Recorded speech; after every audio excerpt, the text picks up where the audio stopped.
Welcome everyone to this month's webinar. I'm particularly touched to introduce today's topic that has been chosen in memory of Barry Kay, who passed away at the very end of last year. You will be hearing about eosinophils and airway disease, a field that has expanded exponentially over the past 20 years with remarkable progress in terms of patient management and treatment. The name Barry Kay is legendary in the field, and he truly was a pioneer in his suspicion that T cells and eosinophils were key contributors to airway disease in humans. We are lucky today to have two of his eminent disciples to present both the extraordinary person and science that we are honoring today. So I will not say any more about this. However, I would like to say that the International Eosinophil Society and Barry Kay go back a long way back to the very first symposium that was organized in Banff in 2001. The proceedings of this symposium were published in the Journal of Allergy and Clinical Immunology, and I will just leave you with this introductory paragraph for a few seconds. Barry Kay was the first to speak, sharing his thoughts about the good and bad roles of the eosinophil. Needless to say how modern his thinking was, as this is currently a major focus of interest. He also attended our meeting in Quebec 10 years later, and you can see that the very first word to the title of his talk is human, clearly at the core of his life of translational research. But we'll hear all about this in a few moments, just after a few rapid reminders and instructions about the webinar itself. Our society's mission statement is shown here, and this year's series of webinars is actually replacing the biennial symposium that we hold to foster education and scientific exchange among scientists and revolving around eosinophils. For those who want to know more about us, there's a link to our website on the bottom left of this slide. If you have any questions during the meeting, you can enter them in the question and answer section of this platform. Our moderator will make sure that these questions are addressed. You can enter them at any time during the presentations, but they will all be addressed after both presentations have been completed. The webinar is going to be recorded so that you can review it again after it has passed, and you can also share it with people who didn't have the opportunity to join us today. I will now leave you with our moderator, Professor Paul Foster from the University of Newcastle in Australia. His numerous contributions to the field of asthma make him the perfect moderator for today's talk. Thank you, Florence. First of all, I would like to thank the Eosinophil Society for the honour and privilege to moderate the Barry Kay Memorial Eosinophils and Airways Symposium. As Florence has indicated, Barry was one of the world leaders in asthma research, and in particular his contributions to our understanding of eosinophils and type 2 responses is second to none. I guess everyone has a Barry Kay story, and I would just like to briefly share one of my stories with you. I had just published the IL-5 knockout work, which demonstrated the importance of eosinophils, potentially in asthma, using an animal model. And I visited Tim Williams in Dovehouse Street because he was, at the time, was working on eotaxin. And I thought potentially we could collaborate on the relationship between IL-5 and eotaxin. And Tim organised a seminar for me, which was lovely. And the seminar room started to fill. And once it was nearly full, Barry walked in and sat up the back of the room. And Tim walked over to me and he said, Barry Kay has just come into the room, Paul, and he thinks animal models are crap. So that was a very difficult way to start. After the talk, Barry came down and spoke to me and invited me to speak with him the following day. And then he's played an integral role in mentoring me and providing guidance, and also providing referees reports when required throughout my career. And I thank Barry for his contribution to my career. So without further ado, I would like to invite Steve Durham to give his presentation. Steve, as we all know, has worked extensively with Barry over his career.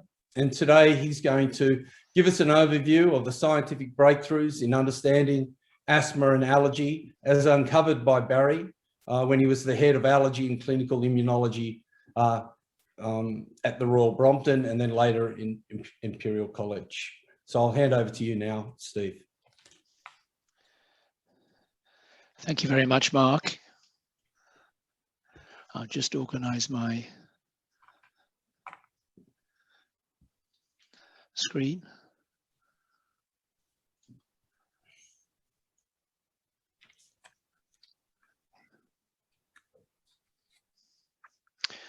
Well,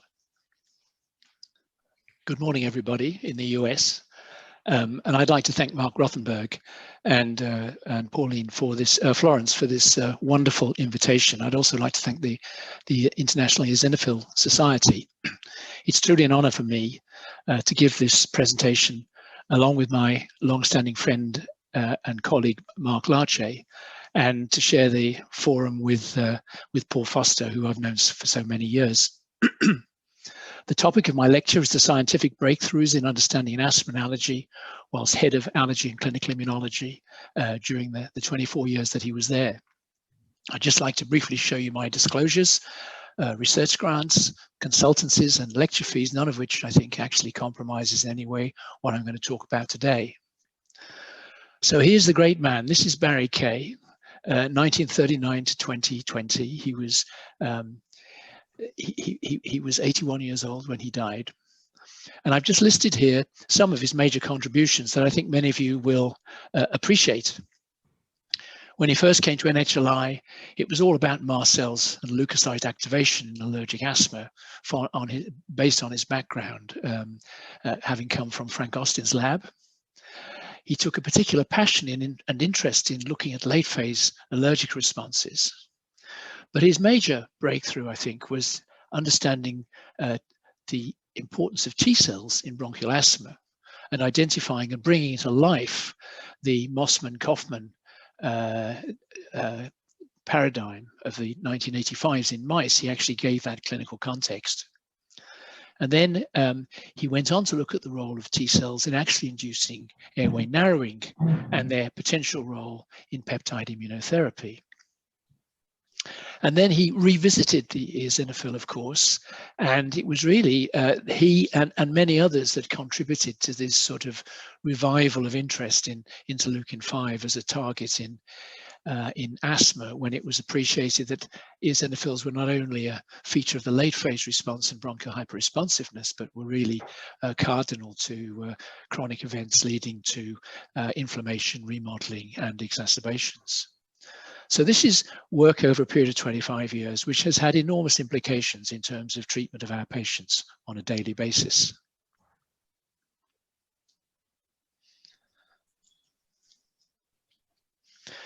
Now this is where the Brompton Hospital. It was built in 1844. It's on the south side of the Fulham Road. As you can see, as a TB sanatorium, it was facing south, and people used to sit here and they used to get their sunshine and their dose of vitamin D, which people tell me may be important for T cell responses.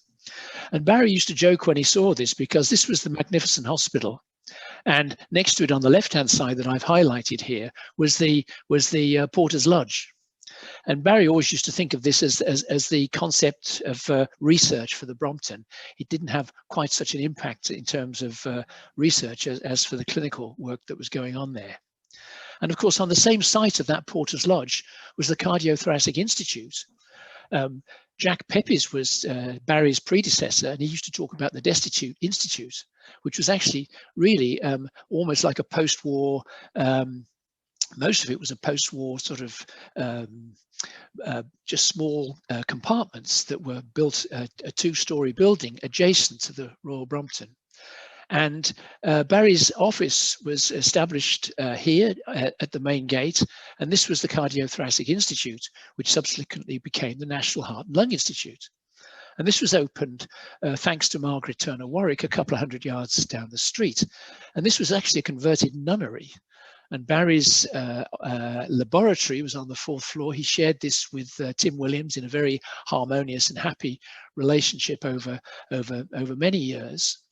And next to that, we have the new Royal Brompton Hospital, which was predominantly housed cardiologists, in fact. And this was opened by, dare I say, Margaret Thatcher back in 1988. And facing the old Royal Brompton that I showed you is the Brompton Hospital North Block. which is where I've spent the majority of my career, along with in terms of hospitals, but also, of course, at Imperial College and at the National Heart and Lung Institute when I was working with Barry.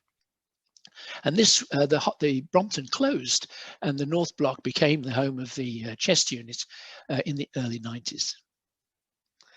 So this is Barry, and it's soon after his arrival the year later, and he very rapidly got into the routine of having annual away days. He was a very informal guy. He loved his work. He liked to have fun with his clinical colleagues, and this was an annual event, along with also an annual barbecue that he shared with his hosted with his wife Rosemary. And I think there'll be many in the audience, I suspect, that will recognize this photograph. I think this is the one and only photograph of Asthma 3 that happened in Nunham Park, Oxford, in 1983. And you'll see this was organized by, of course, by Larry Lichtenstein, Barry and Frank Austin, and subsequently with Steve Holgate, the following meetings. And you'll see a young Peter Barnes here, grinning from ear to ear as usual in the middle here. And there are also some other very special colleagues that have had a major contribution to asthma management. We have Tim Clark from the Brompton, we have Ishizaka, we have, who's this guy, Bob Schleimer. We have Tak Lee at the back here. And, you know, Tom Platzmills just could never keep his nose out, could he? He's up here on the right shooting off questions. And Steve Wasserman. And this was a series of talks, a series of lectures every 2 to 3 years that were organized by these prestigious colleagues. And in those days, it was a disease of leaky mast cells. And I had the opportunity to take notes at this meeting, which took place in 1983, as a runner. And the way that all these meetings used to work is that there was a 20-minute presentation with 20-minute questions. And as the runner, you wrote down the questions as they happened and handed them to the speaker, and he would then address them. And then they'd all be composed in a book. And this was Asthma 3. And in those days, fresh out of Harvard and Frank Austin's lab, asthma was a disease of leaky mast cells. And Barry tested this hypothesis initially with Tak Lee. And this was an in vivo study where he looked at neutrophil chemotactic activity as a surrogate, as a marker, a mediator of hypersensitivity, reflecting mast cell activation. And you can see that this is the early response at 0 to 60 minutes. And this is the late phase asthmatic response at 0 to 12 hours. And you can see that there was this biphasic increase in neutrophil chemotactic activity, which paralleled the immediate and late phase response to antigen. And Tak went on to show, interestingly, that the same occurred in relation to exercise-induced asthma and the occurrence of exercise-induced late responses. And this fueled a huge controversy at the time between Sandy Anderson and Regis McFadden about heat loss in the airways rather than osmolarity as the cause of mast cell activation. And I had the opportunity of going to the first Academy meeting this was actually, some of you may remember, this was the Everglades, it was in Hollywood, Florida. And these are 4 guys that you probably don't recognize from behind, from their backsides. But there was myself, there was Oliver Cromwell, Ronan O'Driscoll, and Tak Lee here on the right. And this was a very special occasion. Barry wasn't with us because, in fact, Barry's daughter on that occasion was unwell, as he discovered at the airport, and handed me his carousel deck and said, "Get on with the talk." And so I well remember that talk, and Steve Wasserman and many other colleagues stacking up to answer questions afterwards. Now, what I did with Oliver Cromwell afterwards was, or rather Oliver developed a histamine assay. This was using a two-way chromatographic assay, because the fluorometric assays available at the time were not sufficiently sensitive for assays in serum. And you can see that in addition to neutrophil chemotactic activity, there was a biphasic increase in histamine, which paralleled the changes in FEV1. And this is in contrast to patients who had a single phase early response with the open circles, where you can see that there was no late phase increase in this activity. And there, I think, is me sharing a beer with Ed Getzel at my first Academy meeting back in 1983. Now, in that time, having established some mast cell mediators that could be looked at in vivo, Steve Holgate collaborated with Barry, and I was involved with this with Peter Howarth. And we did, I think, Peter did a very exciting experiment, and I was able to contribute to this. Essentially, what he did is he did a blinded study comparing albuterol and chromoglycate in their ability to block the early phase response to antigen with measurement of mast cell mediators. And as one might have anticipated, there was a reduction in the falls in FEV1 from 0 to 60 minutes with chromalin.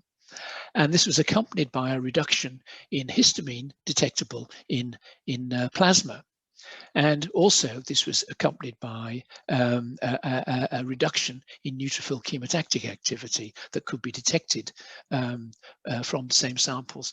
But what was surprising was that albuterol, the archetypal beta sympathomimetic bronchodilator, was more potent, or as potent, as chromoglycate in actually suppressing the early response and in terms of generating mast cell mediators, suggesting it's not just bronchoconstriction, but effects on mast cell mediator release that may account for responses to salbutamol.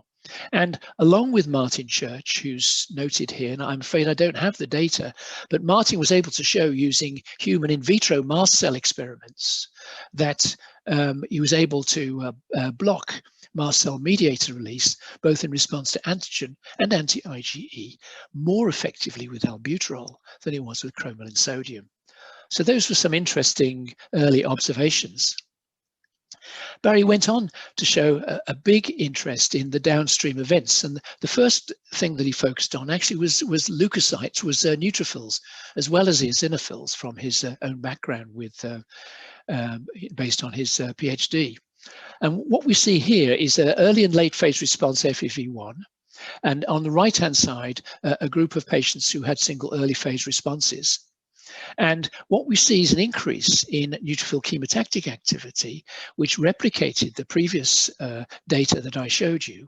But in addition, Gary Walsh and Mary Carroll had developed a leukocyte activation assay looking at complement receptors using a functional assay using sheep red cells. So this was the sheep red cell resetting assay.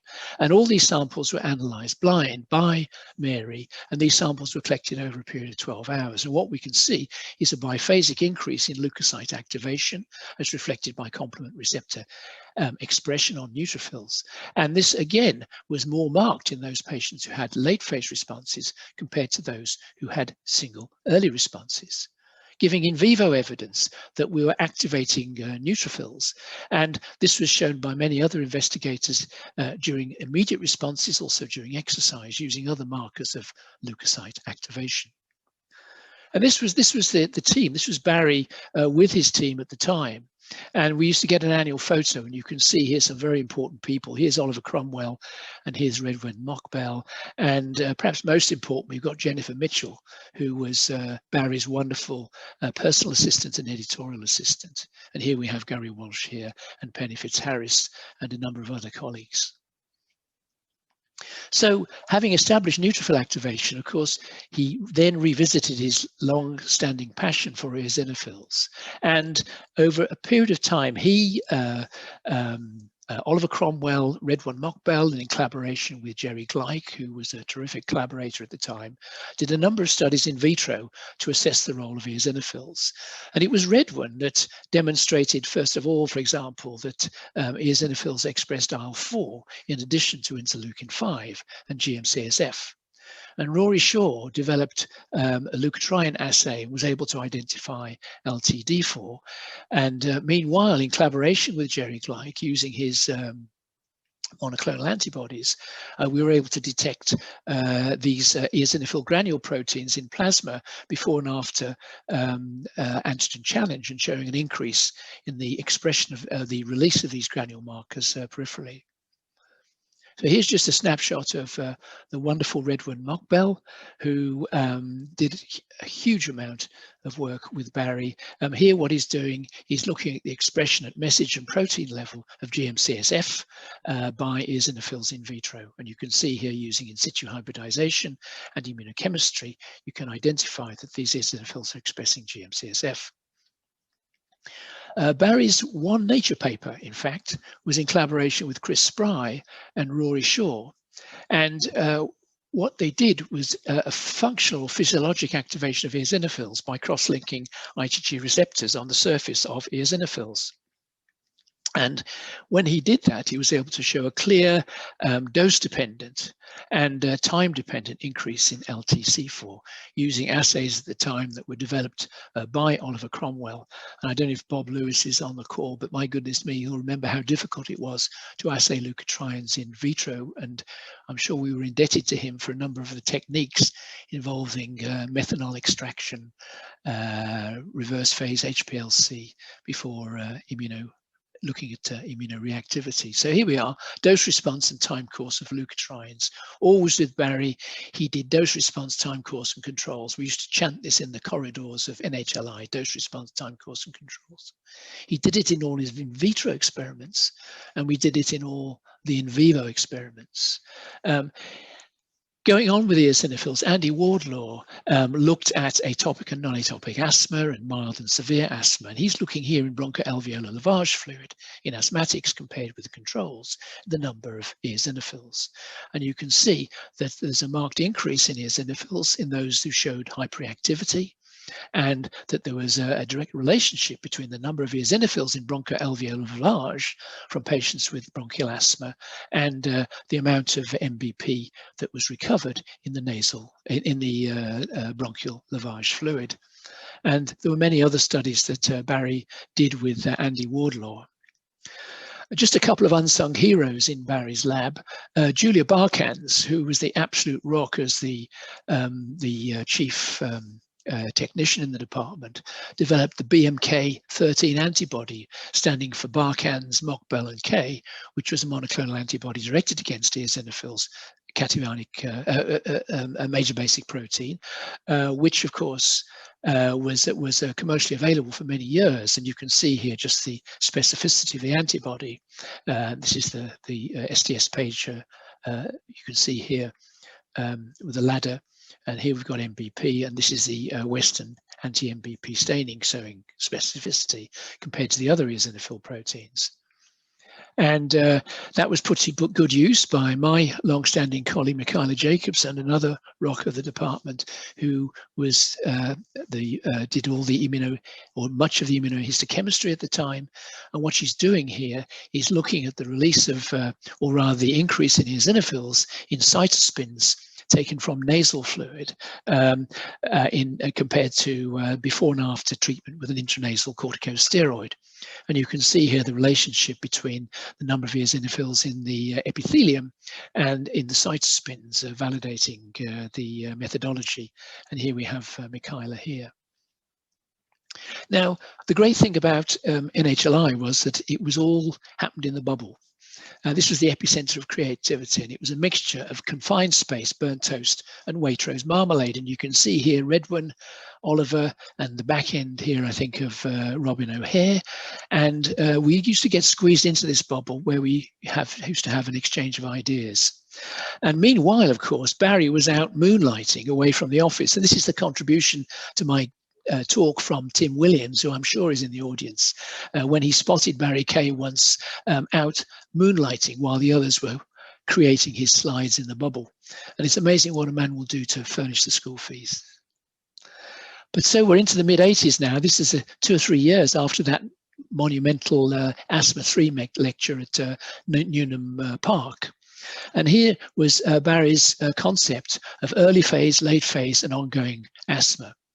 And of course, the early response was mast cell driven, and there were a plethora of mediators which he and others had been able to identify. And it was these mediators that recruited and activated neutrophils, eosinophils, and mononuclear cells into the airways and resulted in the late phase response. And then there was a period of ongoing bronchial hyperresponsiveness. And for the first time here, you'll see a chronically activated T cell. And I don't know where this came from.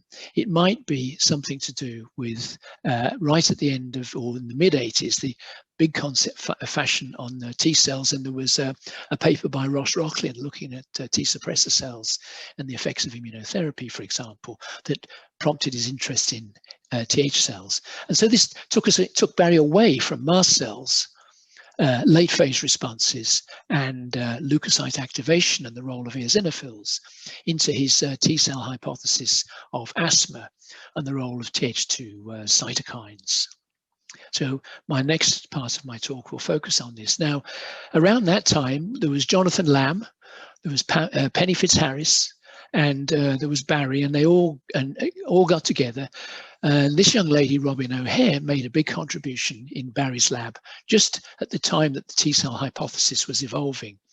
And Robyn, in collaboration with her colleagues, Jonathan Lamb was able to identify the first stable human allergen-specific CD4 T cell clone. She characterized the class 2 specificity and identified type 2 cytokines as the dominant products of her T cell clones when stimulated with allergen. And it was this work that went on to look at, following this, the concepts of using T cell epitope mapping and high dose peptides for immunotherapy, which we'll be talking about later. And of course, when Barry left and set up her own, when Robyn left and set up her own department, of course, she then took a different turn and focused on the role of peptide immunotherapy for peanut. But the real key people, I think, also that giving direct evidence in vivo for T cell activation in asthma was Chris Corrigan and Adele Hartnell. Now, you have to remember that when flow cytometry first appeared, there was two-color flow. And this was two-color flow cytometry, which was developed in the lab, or rather having a visit abroad, by Adele and Chris. And what he looked at here was the expression of the IL-2 receptor, CD25. I don't think got a CD25 number at that time in acute asthma compared to mild asthma. And impressively, an excellent inverse relationship between the effects of corticosteroids in terms of change in FEV1 and change in and suppression of T cell cytokine T cell proliferation in terms of thymidine incorporation. So this was ex vivo T cell stimulation before after corticosteroids, and you can see that the T cell activation was suppressed in relation to the effects of corticosteroids. And so mysteriously, the iconic figure changed, and for the first time we saw the T cell appearing here in its rightful place, not just the mast cell but the T cell also providing lymphokines and driving B cells to produce IgE and recruiting and activating eosinophils. And so the hypothesis continued. What I'd like to give tribute to Mina Garga and Tony Frew. Tony, late Tony Frew was president of European Academy. Mina was a recent president of the European Respiratory Society. When they got together in the late 80s, they did this really elegant experiment. And this is a classic Barry K experiment, dose response, time course and controls, positive and negative in humans. So what he did is he looked at the expression of T cells and eosinophils, very simple, using immunochemistry recently developed in the department, and also not least by Tony Frew. And he looked at controls, allergics, he looked at the effects of a controlled diluent, allergen, and PPD as a positive type Th1 stimulus. And you can see that there was an increase in CD3 cells in the allergics and in the after PPD. And you can see that here there was a dramatic increase at 48 hours in the group that received the purified protein derivative. Whereas if you look at the pattern for the eosinophils, it was peaking at actually 6 to 24 hours and was down by 48 hours. Yes, down by 48 hours. Whereas if we look at the PPD, there was no signal in terms of eosinophils. And again, if you look at the dose response here in terms of the concentrations of PPD or antigen, you can see that there was a clear dose response relationship. So this is a classic Barry experiment with dose response, time course and controls, T cell recruitment, eosinophil activation, and as he went on to show, Th2 signal peaking at 8 hours in allergy and at 48 to 96 hours after PPD. And round about that time, there were a number of job applicants within the department. This one, although very well received, was unsuccessful. But at about the same time, there was a very special appointment, and this was Qutaiba Hamid. And I'm not sure whether Qutaiba recruited Barry or Barry recruited Qutaiba, but Qutaiba was working for Julia Pollock at the Hammersmith at the time, where in fact I was based. And he developed this wonderful technique of in situ hybridization, or at least introduced it into respiratory medicine. And the key thing about this technique was that it enabled you to identify T cells that express cytokines. You could not do that with immunochemistry because T cells synthesize and secrete but do not store cytokines, and hence the problem with just using immunochemistry. But using dual techniques, he was able to identify that about 50% of the cells that expressed here interleukin-5 in bronchial biopsies were in fact T cells.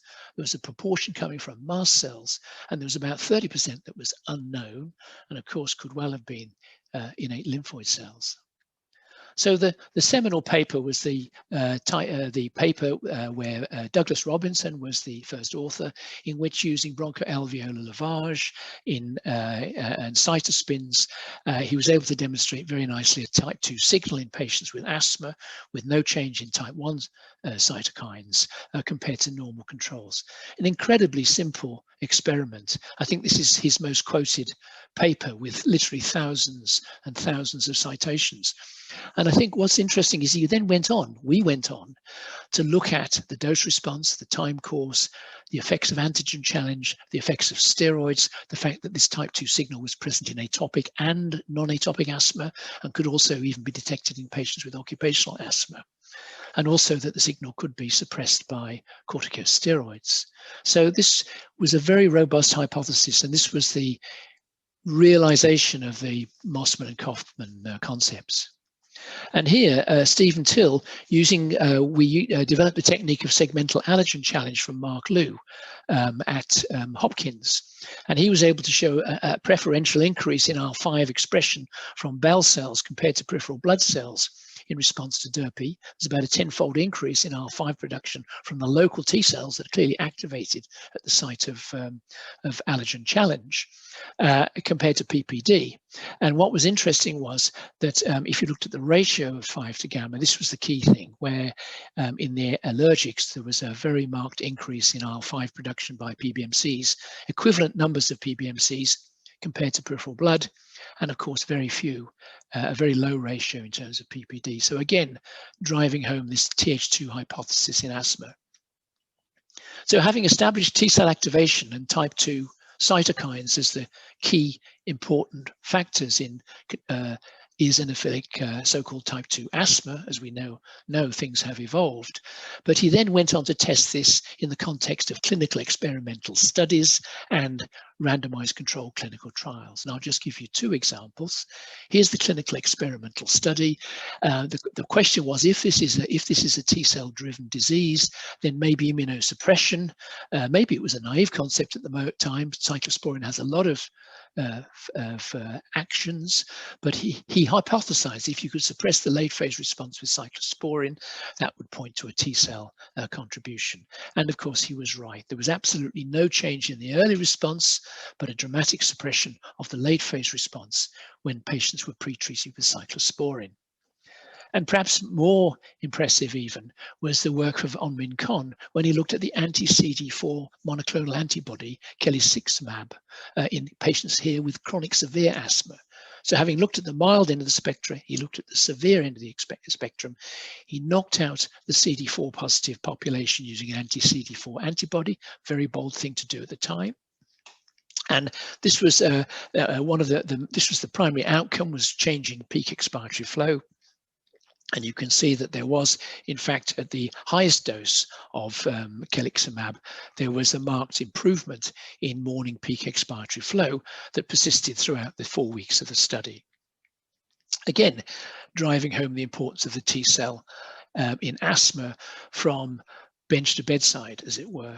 And this culminated in his splendid review in New England Journal of Medicine, where, you know, he'd stopped just talking about mast cells, and he'd stopped just talking about eosinophils, and he recognized that they talked to each other, but that there were other major players. And this is his concept of Th2 activation and the importance of mast cells at this stage in the immediate response. And also note, he's now gone away from early responses and late phase responses. He's talking about acute allergic reactions and chronic allergic reactions. And I think that was an important step, because in the early period, I think one could argue he missed a trick with eosinophils as to their importance in ongoing chronic asthma as opposed to experimental models. And of course, when anti-R5 was tested in an experimental model, it didn't work.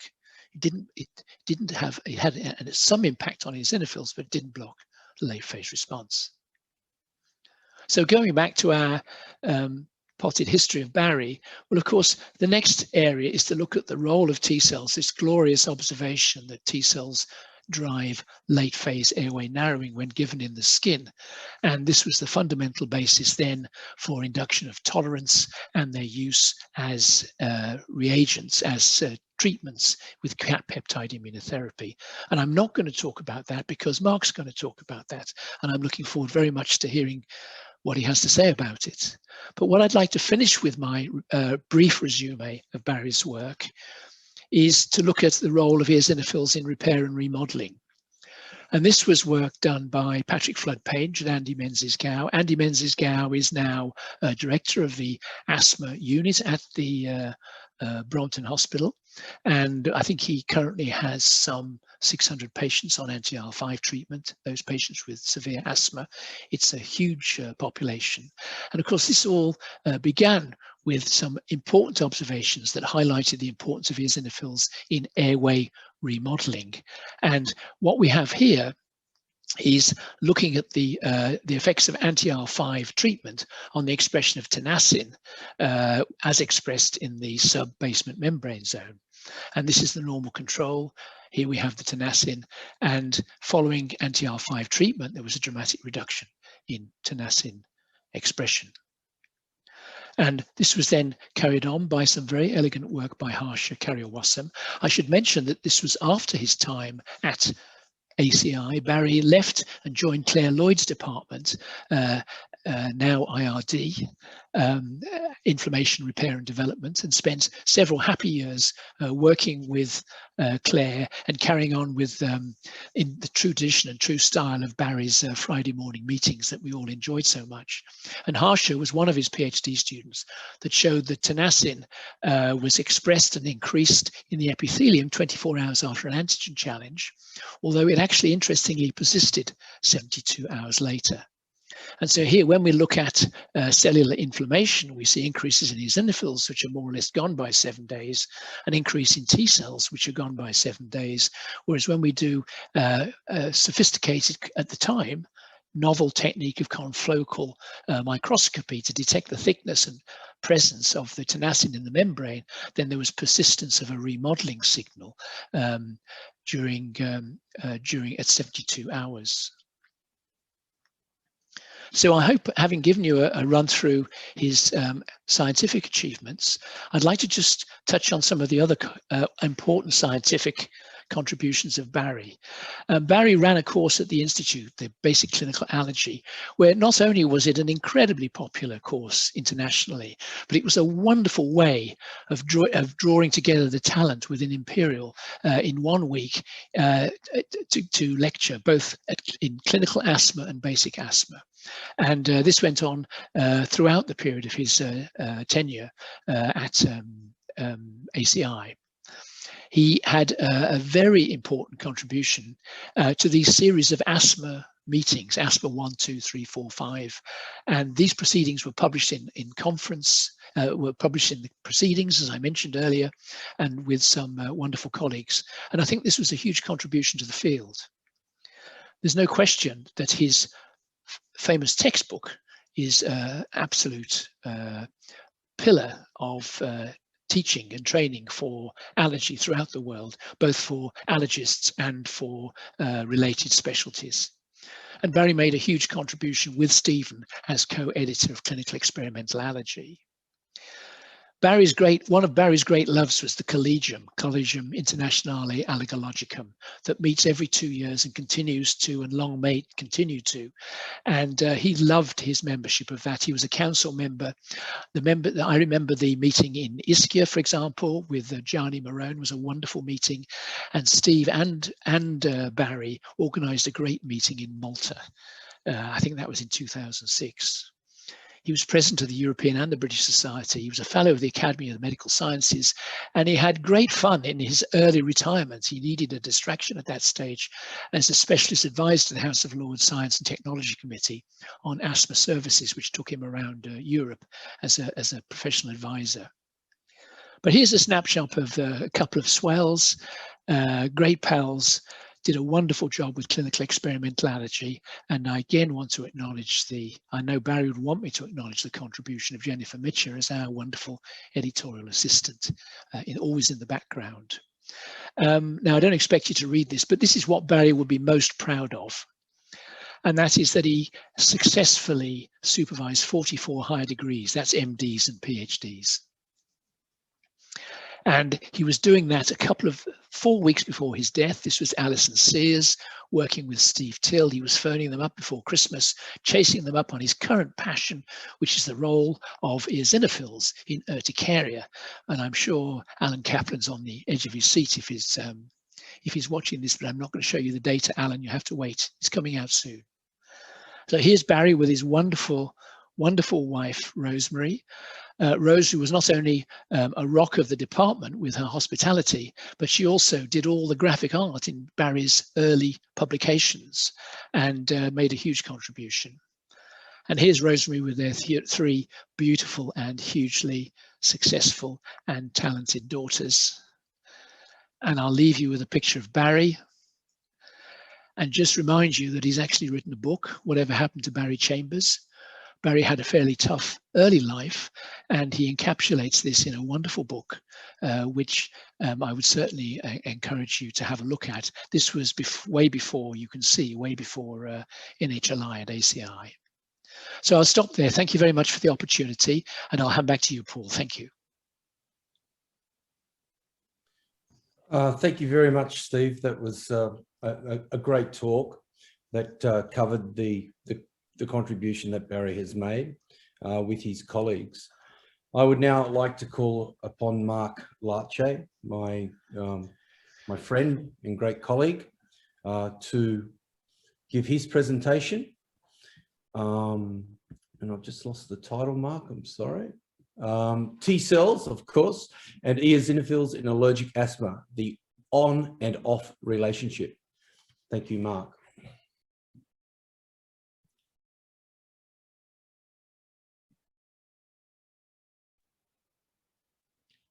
Thank you very much, Paul. I will share my screen now.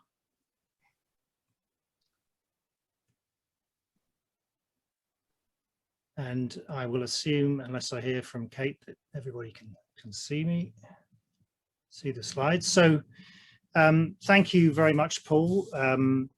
Thanks very much to Florence and to Mark and to Bruce for the much appreciated opportunity to speak to you today about a person who's very near and dear to my heart, a great mentor of my career and of course many others, a great friend and a great scientist. And so Steve's given you a potted history of Barry's, really his entire career. I'm just going to drill down a little bit more detail on the work that Barry and I did together, which relates to T cells and somewhat to eosinophils, and the on and off relationship, and this may seem a little bit cryptic right now, but hopefully you'll get a better idea of what I'm talking about here. So this is a great picture of Barry here. I think it's a nice picture. It reminds me very much of Barry as I first got to know him, when I went to see him to informally interview for a faculty position in his department. And the only difference between this photograph and Barry on that day is that in this photograph he's smiling, and the day that I came to visit him he certainly wasn't smiling. He's quite an intimidating character. I really had the impression that he was glaring at me for the hour that we chatted, rather than just looking at me. And of course we discussed what my role might be in his group as a T-cell immunologist, and what I could bring to bear on this question of what the contribution of T-cells was to asthma. Now, you could always get a smile out of Barry when Rosie was around. Rosie really brought out a playful side of Barry. They're such a wonderful couple together, and he was always smiling. Often, you know, work for Barry was a serious business. He took it very seriously, and it was very clear, however, when he was outside of work and whenever Rosie was around, that he was very happy.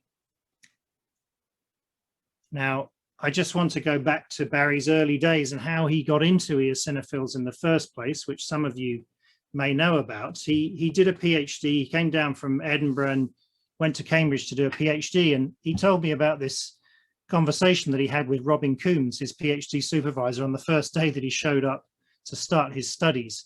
And the conversation went like this: "Hello, sir. Who are you?" "I'm Barry Kay, sir, your new student." "Oh, I see. Come in. And what have you come here to work on?" "Well, sir, I thought I might take a look at the eosinophil, sir." "Excellent. Come back in a year or so and tell me what you found." And that was what life was like, I think, in those days. That was mentorship for you, sink or swim. You had to be a self-starter, and of course Barry was certainly one of those. And that really, that work, I think he dabbled in a bit of parasitology over those years, and that became a lifelong interest in eosinophils, which of course we see throughout his subsequent career. So when I was first asked to give this talk, I was a little bit nervous because I'm a T-cell guy, as I said, and as Steve said, and I didn't really feel that I had any eosinophil credentials. I'd never really worked on eosinophils, although, you know, when I sat down and thought about it, I did ultimately feel that I had some sort of eosinophil bona fides. And the first of these was actually that my first job in a research setting was actually with Christopher Spry. Now, I'm just going to get my pointer going here. Here's Chris Spry, now retired and living in Wales, and Steve mentioned him in the Nature paper with Barry, and he also mentioned Julia. At that time, when I went to work in Christopher's lab, Julia was the chief technician there, and of course she went on to move into Barry's lab. I was only there for about 5 months, and then I sort of took a sideways step into the lab next door to pursue my interest in T-cells and the T-cell development in the thymus. And when I was there doing my grad studies, PhD, etc., I had the opportunity to meet these two guys, who of course ultimately went on to work with Barry, and then interestingly enough to move to Canada. So Redwen came to our department to learn how to make monoclonal antibodies, and you've seen Steve mention BMK13, which of course came out of that understanding, along with Julia's training and ability to make those antibodies. And then 2 floors below us, Qutaiba Hamid, as Steve said, was working with Julia Polak, and he needed somebody to grow small cell lung carcinoma cells, and I was a bit of a cell culture guy at the time, so I volunteered on the basis that I would make a little bit of extra money on the side growing these cells for Qutaiba. And so that's how I got to know these two characters. Katiba several years before he went to join Barry's group. Now, my final piece of sort of eosinophil connection, and I can hear many of you sort of hissing in the background at the site of this particular paper, the paper that destroyed probably many eosinophil projects for a period of time. And this was the first into human use of anti-IL-5, which did exactly what none of us expected it to do. But we now understand many years later, including through the subsequent work of Barry and colleagues, that this is because this study was essentially not designed to look at the right people. But my connection is that I ended up marrying the first author, Maggie Leckie, who's now Maggie Larché. I encouraged her at the time because of all the furore to change careers, which she did, and she's been a practicing rheumatologist ever since. So it was important in those days to have a cell. Groups or individuals tended to rally behind one cell or another, and there were some good fights. This is an example. We've got Frank Austin here refereeing a bout between Barry and Larry Lichtenstein. Frank wants a good, clean fight. Barry thinks it's all about the eosinophil. It's the basophil, says Larry. All right, then T cell, basophil, basophil, basophil. We had these very entertaining discussions between the various different groups about which cells were really driving the disease. But of course, everybody knew, I think in their heart of hearts, that all of these different cells contributed in some shape or form. I saw an earlier mention of Yossi Makori from Mark in the chat. Welcome, Yossi. Here's the side of Yossi's head. And this was at a CIA meeting, and thanks very much to Bruce there for the great photograph. So as Steve said, I'm going to talk about T cells because I'm a T cell guy, and this is what Barry brought me into the department for.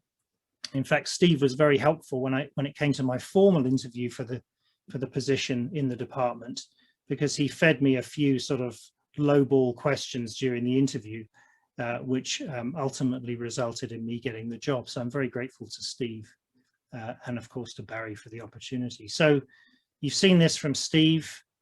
This is Barry's thinking, the world as Barry saw it in 1980s, late 1980s. And the T cell is here, the stimulus, the allergen. In addition to hitting the mast cells and basophils, it's hitting antigen presenting cells, driving T cells to release cytokines and do perhaps other things, and to influence the bone marrow, the development of eosinophil precursors, etc., that Roma Semi worked on for many years with Barry. And again, Roma then moved to Canada and worked with Judah Denberg, who I know is on the seminar today. So all of these tight integrations between groups over the years, wonderful to see. So my job was to look at this, to look at T cells in allergic asthma. And Steve has shown you these studies already. Douglas's study, one of many showing the Th2 profile in asthma, and then Andrew's study with cyclosporin, Onmin, and Bupi's study with an anti-CD4 antibody, basically trying to dig away in human models at the concept that T cells were doing something important. But of course, it's difficult to do directly in humans. Both of these studies and other studies that were done in a similar vein provided sort of circumstantial or indirect evidence that T cells might be important, but we lacked direct evidence. Direct evidence for T cells driving eosinophilia was certainly available in the literature, and therefore the relationship between T cells and eosinophilia that I alluded to in my title was very much based on these animal studies. So here in the early 90s, 92, Yoshida and Nakajima showed that CD4 cells and IL-5 could mediate eosinophil infiltration.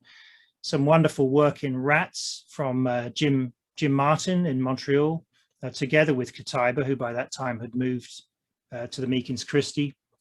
And then here it would be remiss of me not to mention my friends Paul Foster and Simon Hogan, our esteemed moderator, Dr. Foster, who published this excellent paper showing that T cells expressing IL-5 when transferred into IL-5 knockout mice were able to recapitulate fully the blood eosinophilia, the bowel eosinophilia, and the airway occlusion that was seen upon allergen challenge. So it's quite clear from these mouse models that T cells were driving disease. The question was how to approach this in human patients.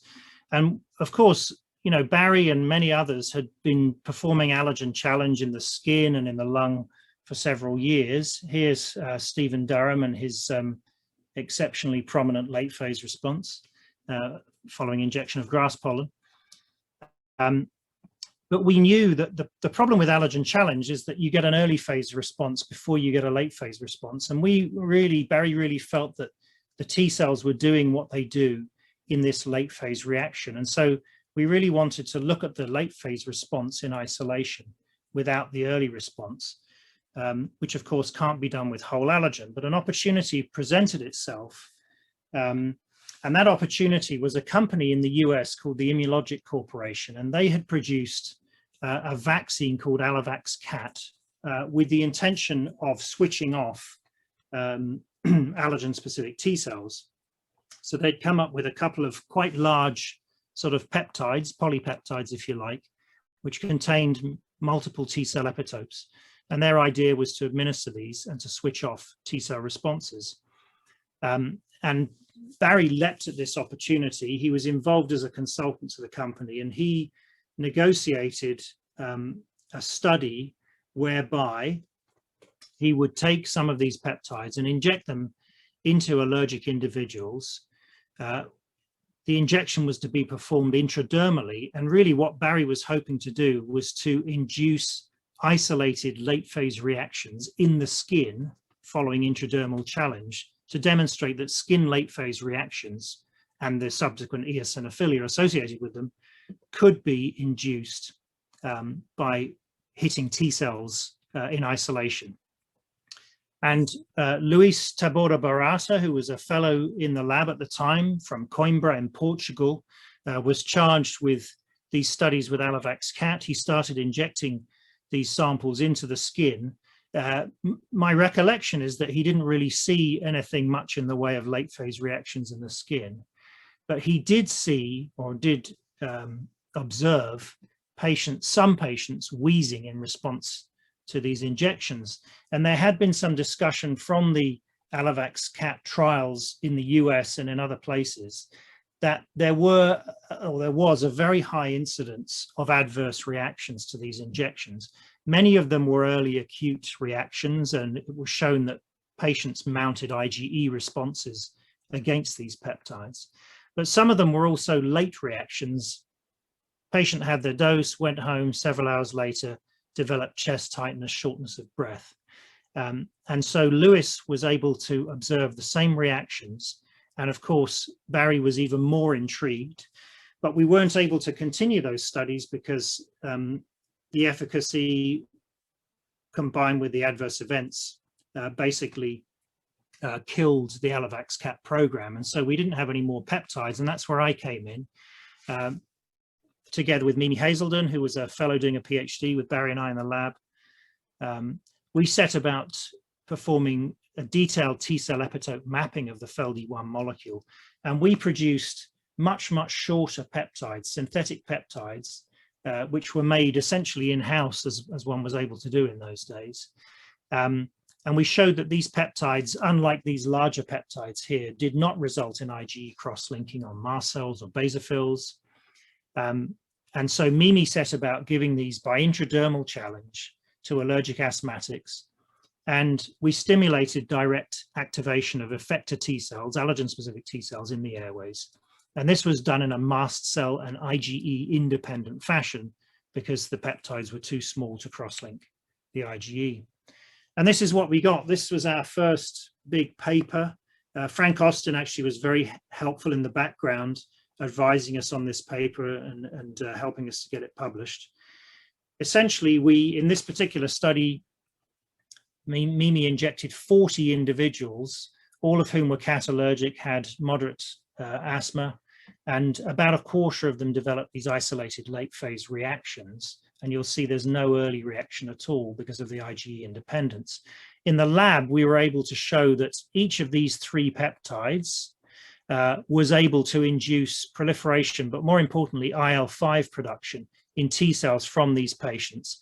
And the peptide that induced the response was dependent on the MHC class 2 expression of the patient. So here, this particular peptide bound to HLA-DR4 and induced IgE. These reactions, as I said, were induced by intradermal injection for the historical reason that initially we started off looking at late phase reactions in the skin. So we had this expectation. Originally, I had said in my talk that this was a hypothesis, but it wasn't even a hypothesis. It was just an absolute expectation.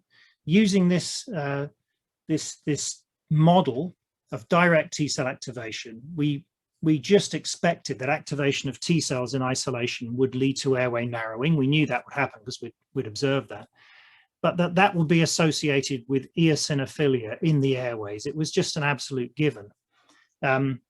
But the relationship between the T cells and the eosinophils fell apart very quickly in our next study when, again, we induced these reactions, and Mimi performed bronchoscopic analysis on these individuals at 6 hours. And we looked for, in bronchial biopsies, T cells, activated T cells, macrophages. We looked for MBP positive eosinophils, Congo red positive eosinophils, neutrophils, basophils, etc. And we found absolutely nothing. There were no inflammatory cells in the lungs, despite the fact, as you can see here, that the mean fall in FEV1 was about 40% in these late phase reactions. Some of these individuals were dropping their FEV1 by 60 or 65%, and we couldn't see a thing in the lung. In the bowel cytospin, similarly, no evidence for accumulation of eosinophils, ECP. We didn't see an increase in histamine or in any of these other lipid mediators. We had no idea what was causing these reactions, and we were very puzzled by the fact that the eosinophils were detached from the T cells. We had many interesting discussions, and again, I'm grateful to Bruce for this wonderful picture from the CIA meeting in Ischia. Barry, Tack, and myself having a discussion. Why aren't we seeing anything? And of course, the difference between inhaled whole allergen challenge, where one does see eosinophilia, and the challenge that we had just performed was that we had administered the peptides through the skin, via the skin, rather than directly via the airways. So we thought we would have a go at that. Tack very kindly suggested that we look at leukotrienes, and so we did both of these things, gave the peptides by inhalation, saw exactly the same reactions. We saw some leukotrienes, albeit not quite significant here. And here the relationship was back on again. In 6-hour sputum samples, there was clearly a significant appearance of eosinophils within the airways, moderate signal from neutrophils. And in fact, this relationship was reproducibly on in the sense that we were able to go back to these individuals and give them repeated challenges and show that regardless of the time interval between the inhaled peptide challenge, one was always able to induce an isolated late phase reaction, which was not the case with intradermal challenge.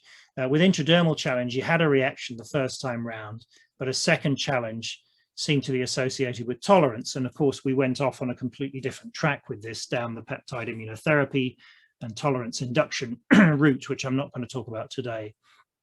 But on these double challenges, diluent challenge, peptide challenge, on challenge 1, we saw eosinophils. Challenge 2, we saw eosinophils, nothing much from neutrophils or anybody else.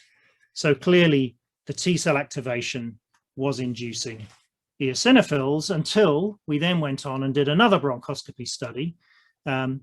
Again, looking at 6 hours, we showed bronchial hyperresponsiveness in these individuals. We showed a significant increase, albeit a modest one, in the numbers of T cells in bronchial mucosal biopsies.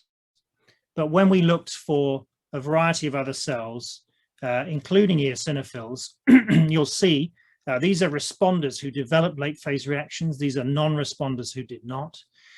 Although there was an increase in eosinophils, it wasn't very marked and it wasn't significant, but based on noise and numbers, presumably. And in the non-responders, in fact, there was a bit of a decrease here. And the between group, the deltas was not significant. So, you know, probably, I think it's fair to say we were seeing some eosinophils here, but the 6-hour time point perhaps hindered us from getting a stronger signal. So really, again, this sort of led to this on-off data set that we had. And that's essentially as far as we got with this model for a variety of reasons. We did do a couple of other studies. We were focused on trying to understand what caused the reactions rather than the relationship with the eosinophils. Barry retired from his clinical practice. I moved to Canada with the hope of starting this work up again. But the problem is, you know, times had changed and the regulators had weighed in, and you now needed GMP peptides to do these kinds of things rather than peptides that you just got some guy down the hall to make. And so that's where we took it. And you might be asking yourself, you know, what did we find in the end that we could say with some certainty? Well, we did find quite a robust signal for TARC, CCL17, which we assume is what pulls in the T cells. And we also went on to show quite a strong signal for the neuropeptide CGRP, which we think is involved in the edema that may be causing the airway narrowing rather than airway smooth muscle constriction.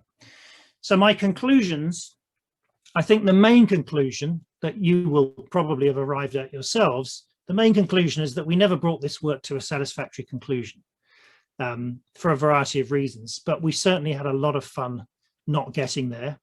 I certainly had fun with Barry.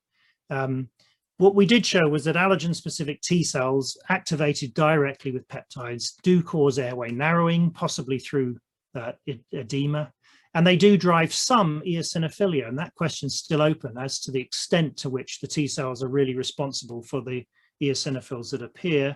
We had these regulatory limitations, couldn't carry on the work, and of course, the studies I've shown you were equivocal to some extent for various obvious reasons like statistical power. It's difficult to get these studies done in humans. And of course, the timing of the observation. We always chose 6 hours because we were really trying to capture the early events and understand what the airway narrowing was all about. But of course, had we gone for 24 hours, we probably would have seen a better eosinophil picture.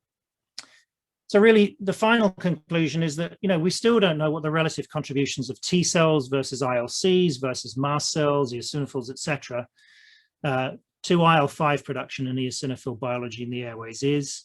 Those remain to be determined. So thanks. Steve has mentioned these people already, the sort of peptide team, physicians who did PhDs with Barry and I. Thanks, of course, to my friend and mentor, Barry, and his tremendous contributions to many of our lives, certainly to mine. And I'll leave you with this, my old friend and mentor, T cells and eosinophils, and then more latterly, vegetables and herbs. Happy to finish there, and thanks again for the opportunity to speak about this work.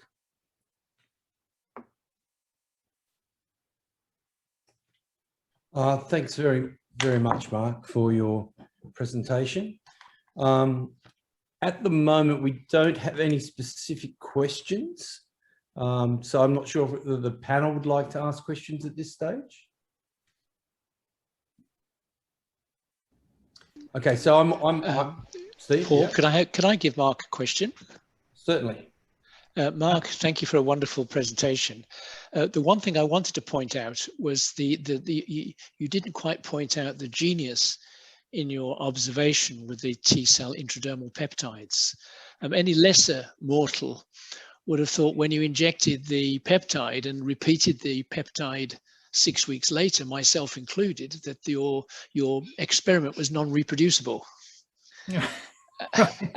and that, you know, that what we were looking at is just a non-reproducible T cell response. And I'm sure, you know, I would have wanted to have gone back and repeated that, which of course is what you exactly did. But the fact that an intradermal peptide can induce an isolated late phase response in the lung is one thing. But the other half of your talk, of course, which you've not given, is the fact that that was the basis for T cell peptide immunotherapy, which is still alive and well despite the recent phase 3 trial results. And I think that was a truly amazing link between the T-cell peptide intradermal work and also the fact that you went on to look at T-cell peptide immunotherapy. And of course, T-cell peptide immunotherapy tolerance is durable, but not lifelong. And you actually went on to repeat those late phase responses a year later, and they returned in response to the peptide. So it was a terrific observation and the real fundamental basis for peptide immunotherapy. And I'm sure we haven't seen the end of it yet. Thank you. Yeah, yes. Thanks very much, Steve. Yeah, I mean, I had to be a glasses half full guy in those days when it came to, not seeing these reactions, because in a sense, my career rather depended on it, and I had Barry breathing down my neck. But I had also spent time postdocing in Jonathan Lamb's lab, where switching off T cells and inducing tolerance was obviously the mainstay of that research program. So I guess my mind was tuned to look for this hypo-responsiveness, antigen-specific hypo-responsiveness. And of course, we blame you for recognizing it. Well, I mean, I think it was Barry and I. And especially with Barry's background with Robyn's work and Jonathan's work, I mean, it was clearly a possibility. I guess the one disappointing thing about the sort of embarrassment of riches that we had at the time was looking so deeply into the tolerance side of things. It somewhat distracted us in a way from these peptide-induced late phase reactions, which I've always thought was probably the most interesting work that I've ever done. And as I said, we weren't able to continue that work for a variety of reasons. But I guess one of those reasons was the fact that we were very much occupied with the tolerance side of things. I mean, I didn't speak about that today because it didn't involve eosinophils really, so it was a little bit off topic. But that was certainly great fun too.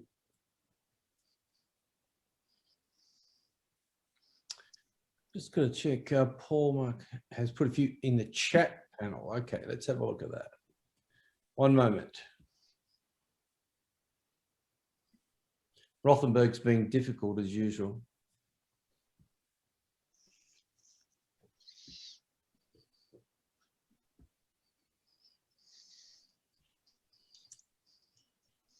Okay, this is from Mark Rothenberg.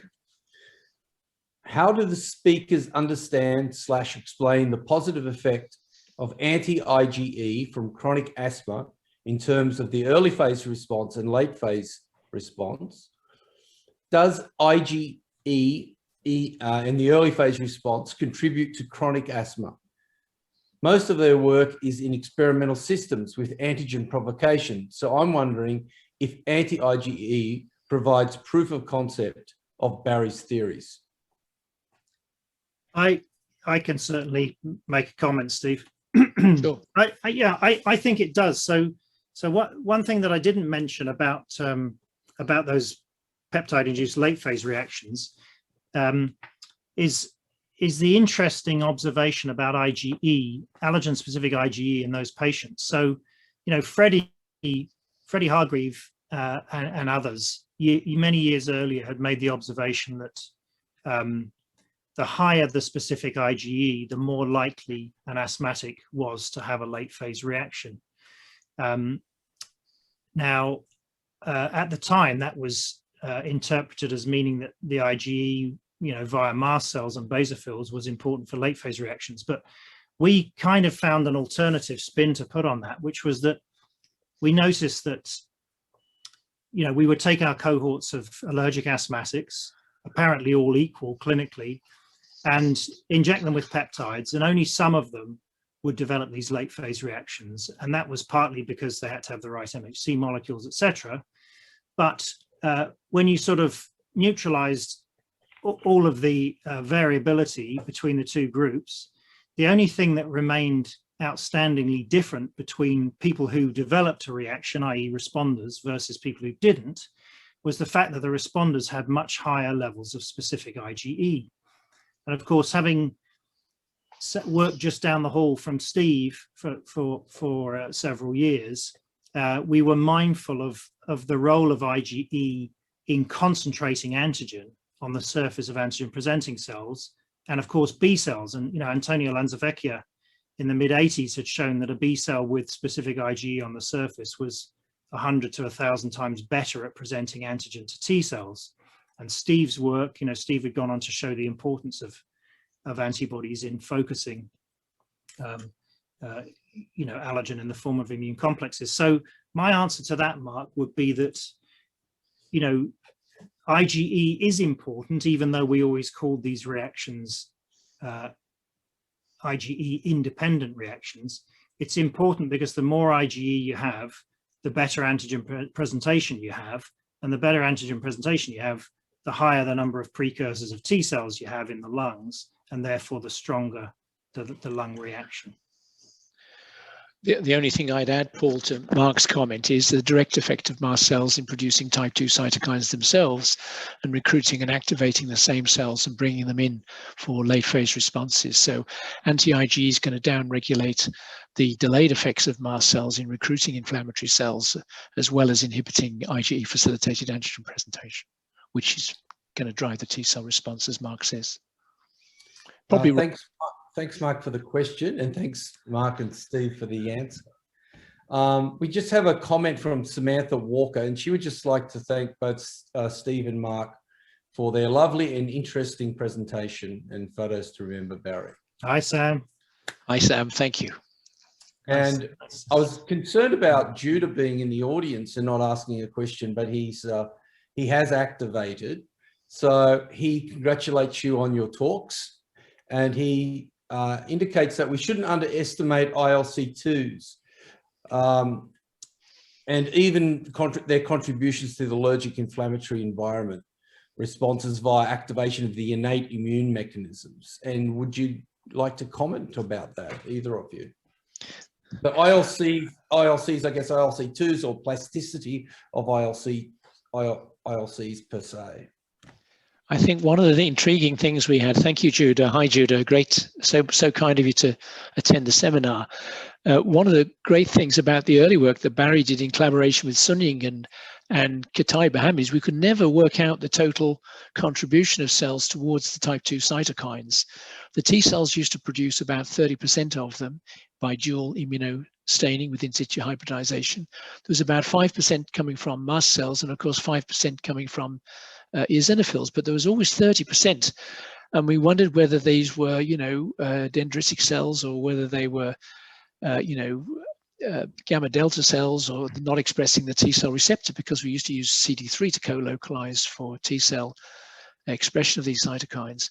And I'm sure a great slug of that's from ILC2s, and they're produced locally. Although they're very rare in the peripheral circulation, they're hugely potent and concentrated in the target organ. And I think, from the work of, from Belgium, the nice work showing that there's a lot of ILC2s in nasal polyps, for example, from Klaus Backett's group and so on. So I absolutely agree with you that the ILC is a key player. But the important point, Judah, and I'd welcome Mark's comment on this, is that they don't recognize antigen, and so they're not responsible for immunological memory. They can't drive tolerance or drive chronic memory if in the absence of a T cell receptor. And so I see the ILCs as augmenting and amplifying a T cell driven response rather than being the conductor of the orchestra. But you may have some comments on that. My wonderful colleague Mohammed Shamji has done some elegant work now looking at the heterogeneity in ILC2s. He had a paper in Immunity only this month showing that ILCTs can transform into IL-10 producing cells, which may actually relate to clinical response to treatment with immunotherapy. So I think ILCs may be key players both in augmenting tolerance and augmenting allergy, but I think that they're not driving it, is my view. Yeah, I mean, I think they're obviously very important cells. I mean, as you intimated in your question, Judah, they're innate cells, and that they're somewhat reactive in that sense. And it's clear that not all of the IL-5, for example, as I hinted in my last sort of conclusion slide, not all of the IL-5 and other cytokines are going to be coming from T cells. ILCs produce a lot. I mean, I'm recently through some segmental allergen challenge studies that we've been doing in asthma with whole allergen with Gail Govreau Paul O'Byrne and Helen Neighbour, you know, we've been looking at the cytokines that are produced in different allergen challenge studies, and it seems to me that, you know, the nature of the allergen preparation that's inhaled and molecules other than the allergens determines what kind of response the epithelium makes to the challenge. You know, for example, endotoxins, etc., the kind of stuff we breathe in every day, or the patient breathes in every day. And so I think, you know, to some extent, probably the contribution of ILCs will be determined by, you know, the quality of what they're inhaling naturally or in a clinical laboratory setting, and their contribution, therefore, in terms of recruiting basophils or eosinophils will vary perhaps from allergen encounter to allergen encounter. Thanks, Steve, and thanks, Mark. Francesca would also like to convey her her thoughts and thank you for the perfect way to remember Al Barry. So we don't have any more questions at the moment. Oh, well, we just did. We just got one from Florence. Thanks to both Steve and Mark presentations. I think she's going to try and wrap me up here. Exactly what we're hoping for. Thank you for your quality science and warmth you have shared with us today. I would just like to, we've thought about Barry and his great contribution to our field, and we've identified some of the great experimental outcomes of the past. So I just might just open it up a little bit, just with my question would be, where do we go in the future? We have proven that targeting the inflammatory response through biologics, especially targeting IL-5 and the IL-4 receptor alpha axis, is decreasing exacerbations by, say, approximately 50%. But even in those individuals that are treated with those agents, they still exacerbate. And then there's a whole other set of patients who are not included in those stratified groups that exacerbate. So how do you think we should progress in the future in terms of our approach to the next generation of treatments for asthma? Start with you, Steve. Well, I'd like to focus it a bit more, really. Yep. In relation to allergen immunotherapy, I think people get it wrong. They think allergen immunotherapy doesn't work because it doesn't cure asthma. Of course, it doesn't cure asthma. There's loads of different antigens that stimulate asthmatics and provoke asthmatic reactions. So what I like to think of the role of immunotherapy in asthma is not curing asthma, but enabling asthmatics to be exposed to allergens to which they're sensitized, exposed, and symptomatic. So if you've got bad asthma, that's no reason why you can't have your hay fever cured or live with a cat. Whereas specific immunotherapy, we know it's specific and allergen driven, it's not actually going to cure the whole of asthma. There are a certain population of house dust mite driven asthmatics where it can have a significant impact with conventional asthma outcomes, like it preventing exacerbations and reducing steroid reduction. That's exciting, but I think for immunotherapy, we have to think in terms of curing allergies rather than curing asthma. Curing allergies in patients with bronchial asthma, which may or may not have a substantial impact on their asthma, but nonetheless very important, because in my view, it's in asthma, it's the hay fever that bothers them most. So that's my view towards the role of immunotherapy.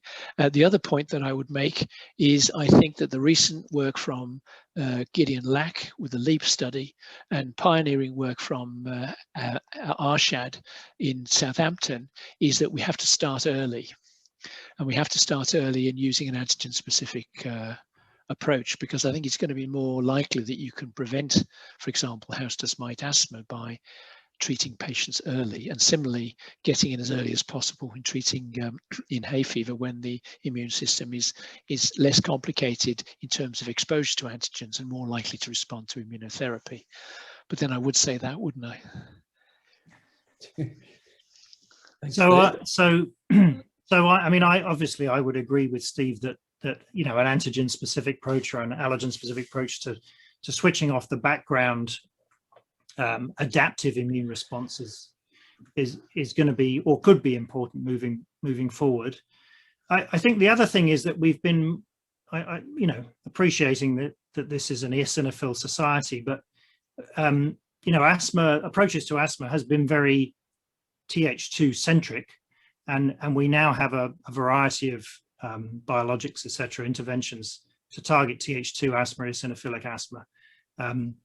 But whenever we did a bronchoscopy, whenever we looked at the biopsies, whenever anybody did that kind of thing, neutrophils are always there, often in equivalent numbers, but they've never been really adequately addressed. Some interventional studies have been performed, but of course you can't wipe out a person's neutrophils because you compromise host defense. So I think it will be interesting to keep pursuing the other cells that might be involved, including ILC2s, of course. And I think, in order to do this, we need clinical models. I mean, I think that the one thing that the peptide-induced late phase reactions was a great clinical model. It was a unique clinical model that allowed us to really dissect some of these mechanisms in isolation without the sort of confounding effect of the earlier mast cell degranulation. So it would be wonderful to return to clinical models, I think, and trying to nuance some further clinical models that would allow us to address some of these pathways. I'd like to reflect that question back at you, Paul. You must have been thinking about this in your mice for a long time, and how you can translate that into humans. Obviously, there are many more things than just the adaptive response, or indeed suppressing inflammation. As a clinician, there's simple things like compliance and crucial things like appropriate inhaler technique and monitoring response to treatment, which are going to give further big advances in just using the treatment that we have more correctly. But in terms of an eosinophil approach, could I ask you what your view is? What have you come up with? I know Bruce has got a few molecules up his sleeve he might want to let us know about, but what's your view? I think in terms of the eosinophil approach, I think we've nailed it personally. I mean, like Bruce has got very specific molecules that may also be very effective, and that's really important. But to me, the thing that's missing at the moment is you have a range of triggers for an exacerbation, and those triggers aren't accounted for. And I know, and it's difficult because the clinical trials are difficult and expensive. But when you look at the data, like you might have an anti-IL-5 treatment, but you don't know what the trigger of the exacerbation was that was reduced by 50%. And the other 50% where they still exacerbate on IL-5, you don't know what that trigger was. So to me, if you can understand what specific triggers elicit what types of what types of activation at the epithelium, and then what type of downstream inflammatory response you get, that potentially could be the next step. And also potentially look at what crucially is maybe a common activation component to those triggers. Well, clearly the epithelium is important. I'm sure if Steve's been on the call, he would have a lot to say about that, Steve Holgate. Yeah. I think I'm going to hand over to Florence now to wrap up, but I'd like to thank both of you for a fantastic session. Thank you. Thank you. Thanks for the invitation. Thanks. Yeah, thanks for the opportunity. So hello again, and thank you. A very, very warm thanks to the speakers and also to the moderator for these very, very interesting discussions and presentations. I think that we really had a very nice historical perspective on T cells, eosinophils, airway disease, and we also had a nice feel, I think, for the person who Barry K was.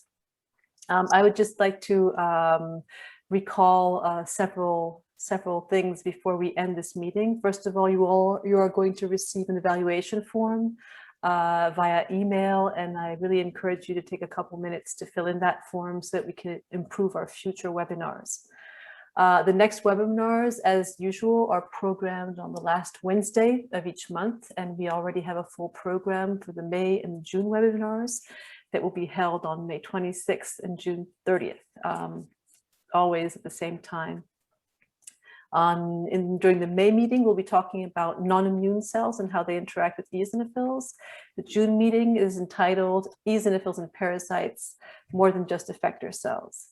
And then finally, you know that we have an abstract meeting that will be programmed in September. And for those of you who would like to present their results, the abstract submission deadline is coming up quite soon. It's already May 17th. So if you have any questions about that, you can get back to Kate Philipp-Piak at EDI so you can have more information on how to submit your abstracts if it's not straightforward when you go to our website. So with this, I'd like to end the meeting. Once again, thank everyone for joining us as attendees, for animating the discussion, and obviously a very, very warm thanks to the presenters and to the moderator. Have a nice day, everyone. Thanks, Florence. Thank you. Bye-bye. Thanks very much. Thanks for attending, everybody. See you guys.